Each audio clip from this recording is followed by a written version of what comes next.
এবং ওই দিন তার ওয়াইফ মিসেস নবনী আসলে ওই সময়টায় অফিসে ছিলেন এবং তার ভাষ্যমতে 2টোর সময় মিসেস নবনী মিস্টার মাহমুদের সাথে কথা বলেন। এরপরে আসলে তার বাসায় কেউ আসা যাওয়াও করেনি। সব কিছু মিলিয়ে আমাদের যা সন্দেহ এবং আমাদের এখন পর্যন্ত তদন্তের যা রিপোর্ট, তাতে মিস্টার মাহমুদ আত্মহত্যাই করেছেন। মিস্টার মাহমুদের ভিতরে কোনো রকম অস্বাভাবিক আচরণ কি দেখতে পাচ্ছিলেন? না, মাহমুদ খুবই হাসি খুশি টাইপের একটা মানুষ। সপ্তাহ 2 আগে হবে হয়তো, ওকে হঠাৎ করে খুবই টেনসড মনে হয়েছিল আমার কোন একটা বিষয় নিয়ে। কি ধরনের ঘটনা? রাকিব, স্যার সিচুয়েশন কি? স্যার, অবস্থা দেখে মনে হচ্ছে কেসটা সুইসাইড। মিস্টার মাহমুদ সাহেবের মুখে বিষের আলামত পাওয়া গেছে। এছাড়াও মিস্টার মাহমুদের হাতে বিষের বোতল ছিল এবং তার পকেটে একটা সুইসাইড নোট ছিল। তখন বাসায় কেউ ছিল? না স্যার, রুমটা ভিতর থেকে লক করা ছিল।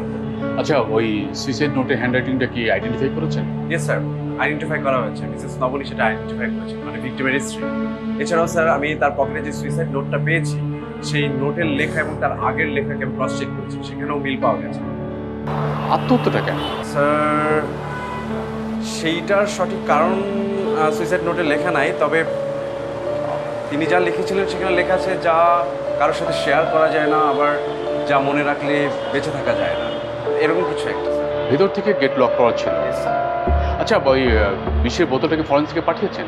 ইয়েস স্যার, অলরেডি পাঠানো হয়েছে। আপনি কাজ করুন, মিসেস নবনী, আশপাশের ফ্ল্যাট, প্রতিবেশী, এমনকি মিস্টার মাহমুদের অফিসে গিয়ে আপনি কথা বলুন, দেখুন কোনো অসঙ্গতি পাওয়া যায় কি।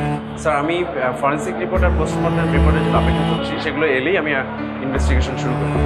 ওকে, make it quick. Sir, miss Nabani, আপনি একটু আমার সাথে আসুন।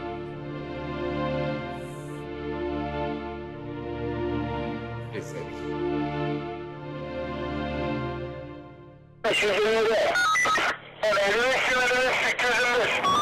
দেখুন, এই মুহূর্তে আপনাকে কোনো ধরনের প্রশ্ন করাটা একটু অস্বস্তিকর। আমি জানি আপনার মানসিক অবস্থা, কিন্তু তদন্তের স্বার্থে আমাদের আসলেই কিছু প্রশ্নের উত্তর জানা দরকার।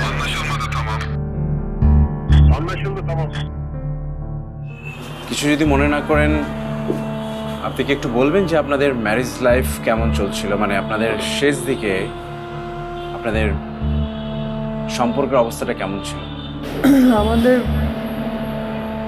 আমাদের সবকিছু ঠিকঠাক ছিল। আপনি কোন রকম প্রবলেম ফেস করেন নাই মিস্টার মাহমুদের কাছ থেকে, বা মিস্টার মাহমুদের ভিতরে কোনো রকম অস্বাভাবিক আচরণ কি দেখতে পাচ্ছিলেন?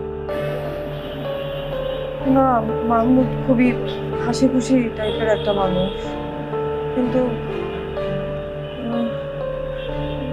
সপ্তাহ 2 আগে হবে হয়তো, সপ্তাহ 2 আগে ওকে হঠাৎ করে খুবই টেনসড মনে হয়েছিল আমার কোন একটা বিষয় নিয়ে। কি ধরনের ঘটনা? আমি জিজ্ঞেস করা তো বললো যে তেমন কোনো ঝামেলা না, গ্রামের বাড়ির কোনো একটা ইস্যু, কিন্তু আমার মনে হয় সবকিছু ঠিকঠাকও হয়ে গিয়েছিল, কারণ তারপরে ও খুবই নর্মাল ছিল। আচ্ছা মিস নবনী, আপনি কি তার অফিসিয়াল সেটআপ বিষয়ে কোনো খবর জানেন? মানে তার অফিসিয়াল কোনো প্রবলেম চলতেছিল কিনা, বা তার কলিগরা আপনাকে সে বিষয়ে কিছু বলেছে কিনা? না। ঠিক আছে মিসেস অবনী, থ্যাংক ইউ আমাদেরকে কোঅপারেশন করার জন্য। আমার মনে হয় যে আমাদের যদি ফার্দার ইনভেস্টিগেশনের দরকার হয়, সেক্ষেত্রে আপনার হেল্প লাগতে পারে। দয়া করে আমাদেরকে সহযোগিতা করবেন। Thank you.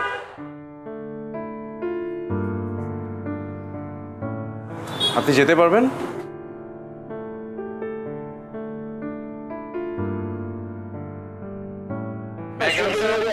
Yes, coming. Thank you sir. Sir, এখানে মিস্টার মাহমুদের ফরেন্সিক পোস্টমর্টম এবং তদন্তের রিপোর্টটা রাখা আছে। নতুন কিছু পেলেন? স্যার, নতুন কিছুই পাওয়া যায়নি, কারণ আমরা যেটা সন্দেহ করছিলাম যে মিস্টার মাহমুদ আত্মহত্যা করেছেন, রিপোর্টের মাধ্যমে আমরা সেটা ক্লিয়ার হয়েছে। ঘটনার দিন মিস্টার মাহমুদ বাসায় একাই ছিলেন।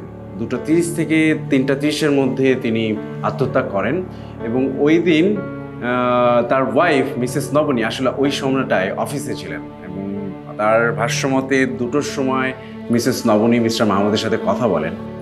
এরপরে আসলে তার বাসায় কেউ আসা যাওয়াও করেনি।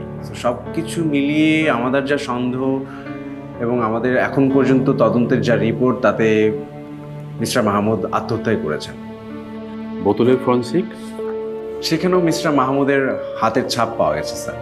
আচ্ছা, আত্মহত্যা সম্পর্কে কোন ধারণা আছে? সেরকম কারণ আমরা ফাইন্ড আউট করতে পারিনি। আমার তার ফ্যামিলির সাথে, তার প্রতিবেশীর সাথে এবং অফিসের কলিগদের সাথে কথা হয়েছে এবং তাদের কথা শুনে যেটুকু মনে হলো যে তাদের ম্যারেজটা ছিল লাভ ম্যারেজ এবং তাদের দুজনের সম্পর্ক খুবই ভালো ছিল। তারা খুব ভালো একটা সময় পার করছিলেন। সো তেমন কোনো সন্দেহজনক ব্যাপার তাদের সম্পর্কের ভিতরেও দেখা যায়নি। সো সেই দিকটাও আসলে একদমই ক্লিয়ার আর কি। আচ্ছা, মিসেস নবনী গ্রামের একটা ঘটনার কথা বলছিল, আপনি কি ওখানে গিয়েছিলেন? স্যার ওইটাও আমাকে তদন্ত করে দেখেছি স্যার। সেটা আসলে প্রায় ঘটনার দিন থেকে প্রায় 2 সপ্তাহ আগের ঘটনা এবং সেটা সলভ করে ফেলেছিলেন মিস্টার মাহমুদ। তার মানে ভিকটিমের ভাষ্য অনুযায়ী এমন কোনো কারণ আছে যেটা বলাও যায় না, সওয়াও যায় না। কিন্তু স্যার আমি একটা জিনিস বুঝতে পারছি না, mister Mahmud happy man, happily married man. এরকম একজন হ্যাপি ম্যান কোনো কারণ ছাড়া আত্মহত্যা করবেন কেন? বাইরে থেকে সুখী মনে হলো, ভেতরে সবাই অসুখী। রাকিব, এটাই reality. Late Mrs Nabani no and close the case.